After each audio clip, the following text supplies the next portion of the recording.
ಅಣ್ಣ ಓ ಜೋರಾಗಿ ಎತ್ತಲೆ ಅಣ್ಣ, ಸಣ್ಣಗೆ ಎತ್ತಿದ್ದೆ ವಿಡಿಯೋ ಮಾಡುವಾಗ ಸಣ್ಣ ಯೂಟ್ಯೂಬ್ ಬೇಳೆ.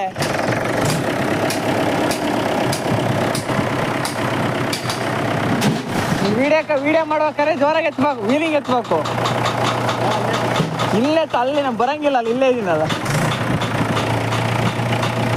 ಮಣ್ಣು ಹೆಂಗೈತಣ್ಣ? ಬೇಡ ಅಂದ್ರೆ ಅಲ್ಲೇ ನೀವು ಅಲ್ಲ